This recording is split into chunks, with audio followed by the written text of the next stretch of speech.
дар ин нишасти хабарӣ доир ба кору вазъи Агроинвестбонк, яке аз бонкҳои як замон азими Тоҷикистон суҳбат карданд, ки ҳоли хубе надорад.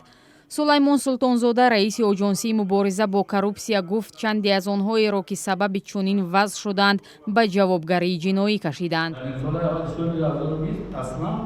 اساساً فرماندهی جنایتی وابسته به بانکی اگراینوستبانک باشد. همین فرماندهی مورد تفتیش پیشکی قرار گذاران این زمان چی جنایتی که آشکار شده است وابسته به بانک همش اگراینوستبانک.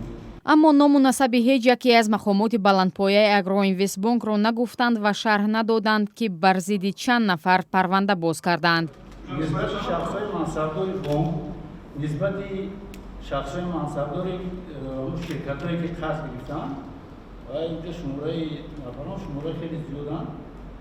ҳамин хотир айни замон тафтишоти пешакӣ идома дорад бо ин парвандаи ҷиноятӣ. баъзе маълумотҳое ҳастанд ки сирри тафтишотиро ташкил медиҳанд. ҳамин хотир бо ҷамъбаст шудани тафтишоти пешакӣ мо дар сайти агентӣ ба шумо маълумот пешниҳод мекунем.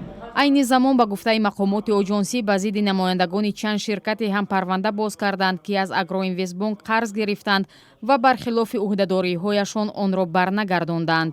раҳбарии Агроинвестбонкро Муродалӣ Алимардонов, нахуствазири собиқи Тоҷикистон, ба ӯҳда дорад. ин бонк 5 сол пеш мисли чанд бонки дигар ба буҳрон рӯбарӯ шуд ва то ҳол наметавонад беш аз 730 миллион сомонӣ амонати мардумро баргардонад.